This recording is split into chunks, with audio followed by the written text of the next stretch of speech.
Alors, dans cette vidéo, on va voir l'exploitation des objets de stratégie de groupe. Alors, on va reprendre le cours, on va travailler sur les captures d'écran. J'ai pas envie de relancer Bloodhound, hein.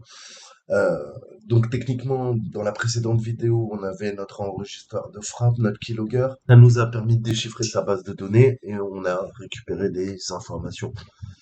Donc, on a des informations d'identification qui peuvent être utiles, hein, pour continuer notre objectif, à savoir exploiter l'Active Directory.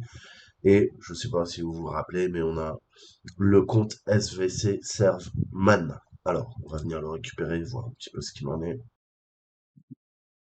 Voilà. Là, on avait bien quoi, username, Michael 3, 2, 1. D'accord, vous vous rappelez dans général. Voilà, SVC. Voilà, super strong password. D'accord, donc on récupère ça, on va le laisser de côté.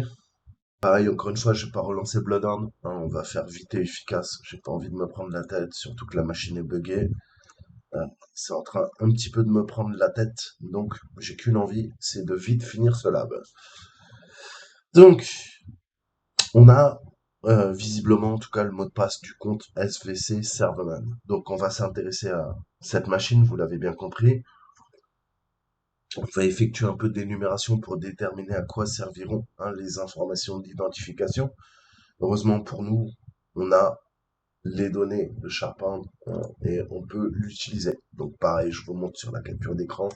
Le but c'est d'aller requêter à partir de SVC Serverman et voir, hein, si éventuellement il a les droits. Là on voit qu'il a les droits génériques en écriture sur le management server push, hein, qui doit être un des groupes de l'OU, hein, de l'unité organisationnelle. Et maintenant, bah, faut qu'on en sache un peu plus. Là, ils nous disent que il y a une autorisation en particulier qui se distingue sur ce compte. On a la propriété d'un objet de stratégie de groupe, GPO. Donc les GPO, vous le savez, c'est les règles, hein, de sécurité de groupe, d'accord, qui vont permettre de paramétrer la stratégie. Et si on fait un peu d'enquête, c'est ce que vous avez sous les yeux. On dirait qu'il y a un objet de stratégie de groupe qui est appliqué à la machine THM Server 2. D'accord? On voit le generic write, on passe bien par le management server pushes, on a le GP link, hein, donc link et GP, bah, comme GP, stratégie de groupe, et ça contient bien notre serveur THM Server 2. D'accord? Donc, ça peut être une opportunité de continuer notre exploitation. Alors, comment ça se passe? Je vais vous parler un peu des objets de stratégie de groupe. Donc, vous vous rappelez, dans les précédentes vidéos, on avait vu qu'il y avait un répertoire 6 vols, hein. On avait vu ça dans l'énumération Active Directory. En fait, il s'agit du répertoire, je vous avais dit, dans lequel les objets de stratégie de groupe sont stockés pour être répliqués sur des machines qui sont jointes à un domaine. Un objet de stratégie de groupe est une collection virtuelle de paramètres de stratégie et chaque objet de stratégie de groupe a un nom unique qu'on appelle un GUID. D'accord? C'est pourquoi si vous essayez de lire le contenu du répertoire 6 vols, cela n'aura pas beaucoup de sens avec tous les noms aléatoires. Donc chaque ordinateur Windows dispose d'une configuration de stratégie locale. D'accord? Vous en avez chez vous. Vous pouvez le faire avec gpedit.msc. Hein, techniquement, c'est ce qui vous permet d'aller dans les GPO et gérer tout ça. Donc grosso modo, qu'est-ce qu'on va pouvoir faire? Bah, configurer les applications, hein, telles que les services pare-feu, antivirus, AppLocker, l'appartenance à un groupe local, tel que groupe administrateur ou utilisateur bureau à distance. On va pouvoir configurer le démarrage, tel que les scripts qui doivent être exécutés au démarrage de la machine, ou des paramètres de sécurité, de protocole, tels que la prise en charge de SMB V1, si on doit faire un downgrade. D'accord? Donc c'est un des exemples, hein. Il y a des centaines et des centaines de réglages, et c'est toutes les options de configuration que vous devez parfaitement connaître. Si tu veux régler ton Windows, tu règles pas ton Windows dans les paramètres. Ça, c'est pour les noobs, hein.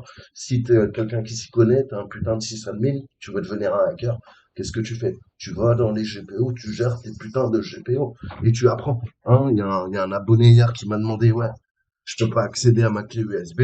Bah, écoute, va voir les GPO. Hein, vous devez prendre cette habitude. dès qu'il y a quelque chose qui vous bloque, qui vous empêche, dès qu'il y a quelque chose que vous voulez régler, dès qu'il y a quelque chose que vous voulez sécuriser, votre ordinateur, ben, vous allez aller dans les GPO et vous allez apprendre, ok? Parce que moi, je sais le faire.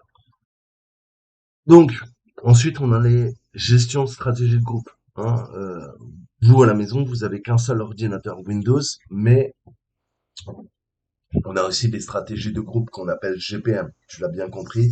Là, on va s'intéresser à plusieurs ordinateurs. Hein, c'est le Group Policy Management. Donc, ça marche pareil, je te rassure. Tu as une stratégie locale directe sur ton hôte, sur ta machine à la maison. En entreprise, on a un mécanisme, tu as bien compris, pour déployer la configuration à partir d'un emplacement central dans les grosses boîtes. Hein, sinon, ça serait trop fastidieux. C'est là que rentre en compte la gestion de stratégie de groupe, qu'on appelle GPM. Hein, et au lieu de définir des stratégies localement sur chaque machine, tu as bien compris que notre GPM va nous permettre de définir des stratégies directement au sein de la structure Active Directory. Essentiellement, on va pouvoir définir des objets de stratégie de groupe pour les objets Active Directory, tels qu'une unité d'organisation, hein, une OU, ou un groupe spécifique. Donc on a les ordinateurs qui sont joints à un domaine, hein, vont extraire périodiquement toutes les stratégies de sysvol et qui vont appliquer les stratégies qui sont pertinentes. Par défaut, les stratégies sont répliquées toutes les 15 minutes via GPU Update. Hein. Vous savez que vous avez cette commande, vous pouvez faire un GPU Update, donc GP comme Group Policies, Update mettre à jour et slash force. Hein. Tu mets un slash et force pour forcer, ça évite de redémarrer la machine pour appliquer les règles de sécurité. Si tu es SysAd, tu dois connaître cette commande. Donc, on peut exécuter manuellement cette application à partir de l'invité de commande, comme je viens de te le dire, et appliquer les stratégies instantanément, hein, même s'il y a quand même quelques secondes, quelques minutes de réplication. Donc ensuite, on va, et c'est tout le but quand vous attaquez de l'Active Directory, c'est d'exploiter des objets de stratégie de groupe en fonction des objets qui sont définis, des stratégies. On va peut-être pouvoir trouver des failles, d'accord? C'est là que ça devient intéressant. Donc bien qu'il existe plusieurs façons d'exploiter des objets de stratégie de groupe, on va s'en tenir à une solution simple, hein, qui consiste à ajouter un compte Active Directory qu'on contrôle. Hein, on va pouvoir l'ajouter par exemple aux administrateurs locaux et aux utilisateurs de bureaux à distance locaux. Comme ça nous permet de prendre la main en RDP et on sera administrateur local. D'accord? Mais c'est qu'un début. Hein, puisque administrateur local, moi, je vais être administrateur sur le contrôleur de domaine. Hein, je te le répète toujours. Mais ça va nous permettre d'accorder des privilèges administrateurs peut-être sur THM Server 2 et on va pouvoir RDP, d'accord? Ou on pourrait éventuellement utiliser un port SSH exposé, d'accord? Euh, mais généralement, le SSH, c'est moins présent, hein, que le RDP. Donc, l'accès RDP et les techniques de mouvement latéral conventionnel avec SMB exec, hein, on a toute la suite, Impacket, sont les plus sûrs. Hein, on va pouvoir utiliser le protocole SMB non seulement pour échanger des informations, hein, infiltrer ou exfiltrer des informations, mais vous savez qu'on peut s'en servir comme d'un accès à distance. D'accord? On peut utiliser VLWinRM, on a NetBIOS 139, on a le SMB sur le 445 qu'on va pouvoir exploiter. D'accord? Donc, pour modifier les stratégies de groupe, on doit accéder à la gestion des stratégies de groupe en tant qu'utilisateur Active Directory et naturellement avoir les autorisations appropriées, pardon. Donc, qu'est-ce qu'on pourrait faire? On pourrait se connecter au THM Server 1 en tant que n'importe quel utilisateur, euh, mais le problème, c'est que on sera pas très fan. Pourquoi? Parce qu'on va expulser l'utilisateur de sa session active. Hein. Si vous êtes connecté sur une machine et puis qu'on vous déconnecte, vous allez vous poser des questions. D'accord? Donc, ce qu'on pourrait faire, plutôt qu'aller sur le THM Server 1, on pourrait aller sur le THM Work 1 avec notre compte administrateur normal ou niveau 2, injecter des informations d'identification de l'utilisateur AD dans la mémoire, hein, à l'aide de la commande run as, et ensuite on va ouvrir un MMC pour modifier l'objet de stratégie de groupe. D'accord? Donc on a notre domaine lock, ça devient intéressant. On voit qu'on a notre forêt, hein, c'est la tryacme.lock. Et là, au niveau du domaine, on a nos GPO, hein, on va pouvoir travailler vu qu'on a vu que euh, grâce à quoi? Au GPM, au Group Policy Management, je peux gérer tout ce qu'il y a dans la forêt. D'accord?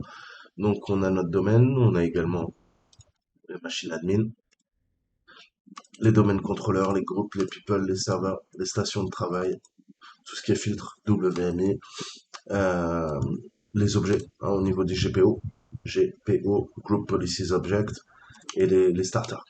D'accord? Donc là, il n'y en a pas un, mais on voit différents paramètres hein, qu'on va pouvoir modifier. Donc pour nous, c'est du pain béni, encore une fois, vous avez bien compris qu'on va pouvoir, en fonction des objets et de la stratégie de tout groupe, et que notre utilisateur est autorisé à modifier, on va pouvoir s'ajouter des droits et des choses qui nous intéressent. Qu'est-ce qu'on peut faire? On peut aller dans le serveur d'administration, par exemple, d'accord? On a le management serveur et on a le management push. Voilà. Le but, c'est d'aller recruter à partir de SVC Serverman et voir hein, si éventuellement il a les droits. Là, on voit qu'il a les droits génériques en écriture sur le management server push, hein, qui doit être un des groupes.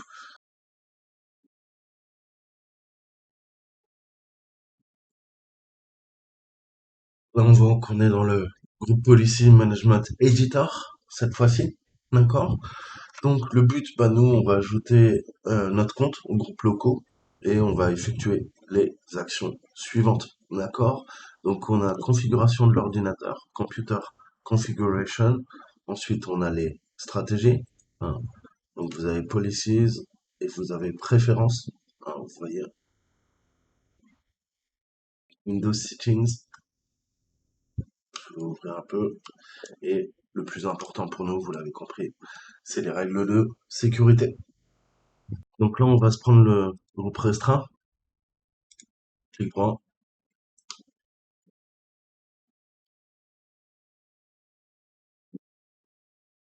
Voilà. Là, on a l'IT support et on voit que quelqu'un s'est ajouté apparemment les droits.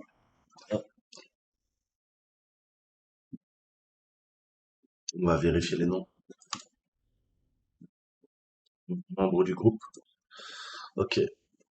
Donc on voit qu'il est membre à la fois d'administrateur et de remote desktop user. Pour nous, c'est du pain béni. Vous avez bien compris que si on s'ajoute au support informatique, on va pouvoir, pouvoir tout péter. D'accord? Donc là, du coup, qu'est-ce que je peux faire? Je peux faire un petit add. Donc, je vous ai dit, on a la synchronisation entre les forêts. Hein, grâce au contrôleur de domaine, on a vu que les droits se répliquaient, se propageaient. Voilà. Donc là, c'est open bar. Vous voyez maintenant que on s'est ajouté aux deux. Hein. J'ai pris à la fois celui du domaine, le domaine c'est le ça, et celui directement. Comme ça, on est sûr hein, que on aura bien tous les droits. On n'a pas de problème. Donc on vient de modifier quoi? On vient d'aller dans le GPM, le Group Policy Management. On s'est intéressé à la configuration de l'ordinateur précis. Et là-dedans, on a des groupes restreints qui sont les GPO liés au réglage de Windows au niveau de la sécurité. Et on vient de s'ajouter les droits en tant que IT support. D'accord? Donc qu'est-ce que ça fait? Bah maintenant, vous l'avez compris, puisqu'on a vu qu'avec Bloodhound, on avait cette délégation, hein, on a ce principe que maintenant, je fais partie du support IT support. Parfait, ça veut dire que j'ai les autorisations administratives et RDP sur THM Server 2. Et on l'avait pas avant. D'accord? Donc on va pouvoir maintenant rebondir sur la machine, techniquement.